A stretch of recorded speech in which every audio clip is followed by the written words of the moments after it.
Hi, my name is Sasha. Thanks for being here. Why is Tadasana or mountain pose in a yoga asana practice so important? It doesn't seem like much. We just stand there still.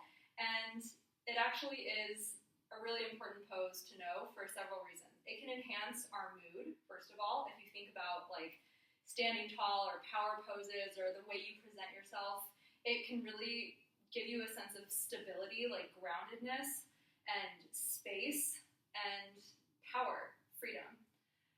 We all know people or those moments where you kind of stand hunched over, it's a little bit sad, you're blocked off, or if you're throwing yourself wide open and just completely open to everything without boundaries. So Tadasana is a really nice blend of those two qualities. It brings balance into the body and into the mood as a result.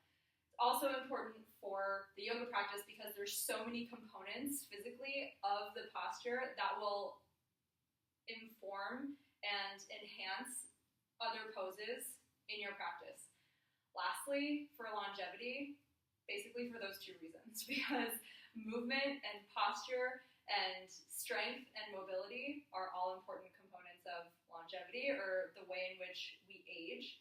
And we can enhance that process and make it more fun and balanced and less extreme when we create balance in the physical body, because it also informs the mental space or spiritual or physiological experience. So let's just get into a few things we can do to enhance our Tadasana or mountain pose. You can think of a mountain. You can watch this or you can do it with me. Mountains are steady, they're tall, they oversee, they've been around forever, they have been through a lot of different weather patterns, and they withstand it. So you can think about that as you are practicing Tadasana, the mountain pose. So if you have any issues with your back, if you're pregnant, if you're on your cycle, if you need to create space in the belly for digestion, you can always open your feet to about the width of your hips or a little bit wider, like sometimes mat width apart. But for today, we're just going to do either the width of the hips or the feet all the way together, literally as if you've made one leg. Some yoga teachers will tell you to separate the heels a little bit because it helps to create space in the sacrum, but I believe, and in the Iyengar practice, they practice with the heels together without like squeezing the butt in. So when the heels are together, you can still create equilibrium in the feet and the hips and the legs without compressing the lower back or the sacrum. So if the heels are hip width apart, just turn them straight back, or the feet are hip width apart rather. Turn the heels straight back behind the toes. You can separate the toes a little bit and then put them back down. And notice if you're tilting on one side of the foot or the other, and see if you can bring an equal and steady stance into all sides of the feet, like front to back, side to side.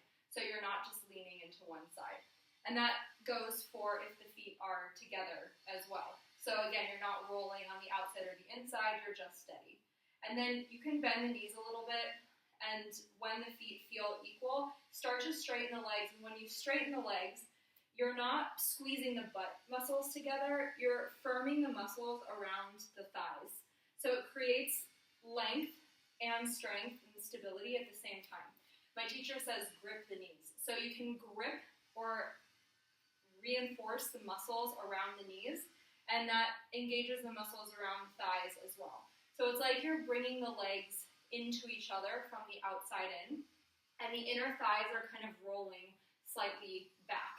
That creates a lot of stability and equilibrium in the pelvis. So we started from the feet, and now we're in the legs. They're firm and steady without squeezing the glutes together.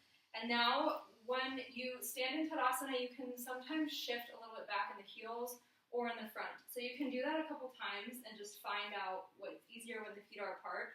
Like, where is your center line? And then when you land in the center, if the feet are apart, you can bring them together. You can bring the thighs almost like they're pressing back, and the butt is kind of moving forward at the same time. So you create this sandwich-like effect where you end up in the center. And again, you're not squeezing the butt in. You're moving like the center of each glute just slightly forward enough so that when you press the thighs back, there's an equal stance in the pelvis. There's an equal space in the pelvis. So it's not pushing backwards. So you can find that for yourself. And once you've found that, the outer hips are stable, lift the lower abdomen just a little bit. So again, you're not pushing the lumbar spine forward and you're not pushing it backward. So it all starts from the feet. So steady feet, firm legs. Again, there's a lot in Tadasana. The hips are stable, the belly is lifted just slightly. It's not contracting, it's just lifting up away from the pelvis, so there's space in the abdomen and in the back. And then it's like you can imagine a string from the outer hip to the armpit, lifting yourself up and getting a little bit taller. That will also, all of these actions kind of inform and enhance each other. So once you have that, you can reach the arms by the side and roll the front corners of the shoulders just slightly back.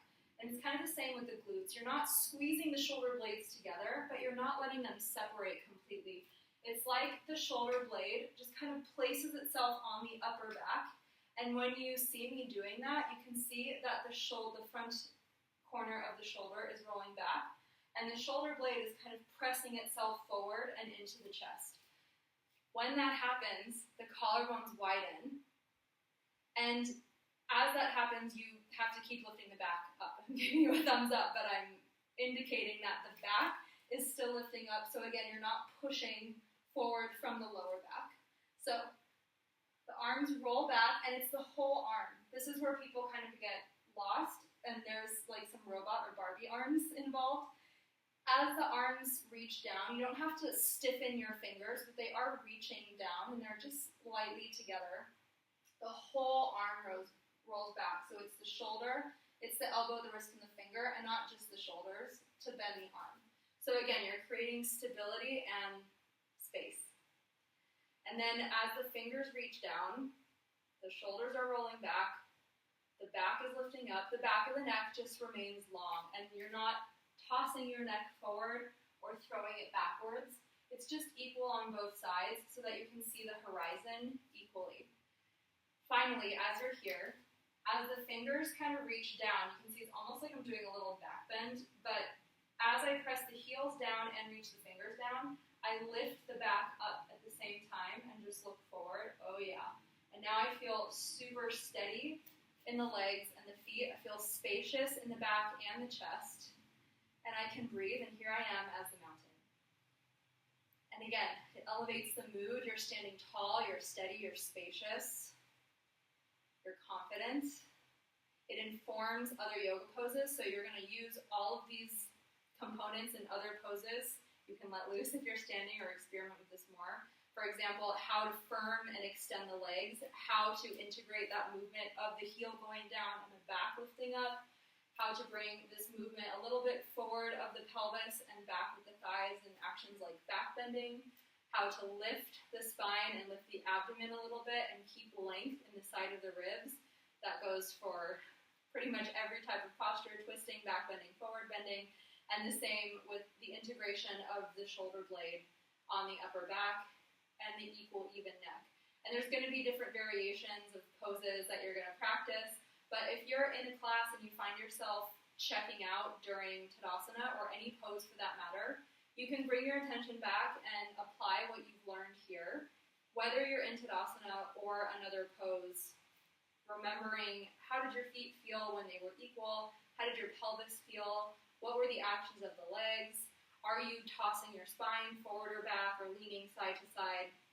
Basically, how can you create the most equilibrium in the form of stability and mobility for your body in the present moment.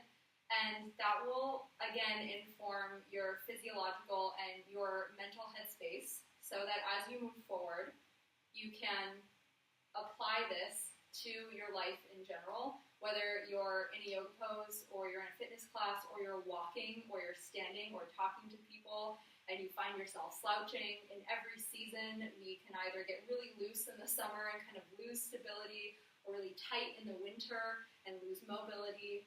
So there are tons of ways you can apply this. I'm interested to hear how that goes for you, so let me know. And you can also apply this into the other yoga videos that I've posted here. And in the meantime, take care of yourself, and thank you for watching.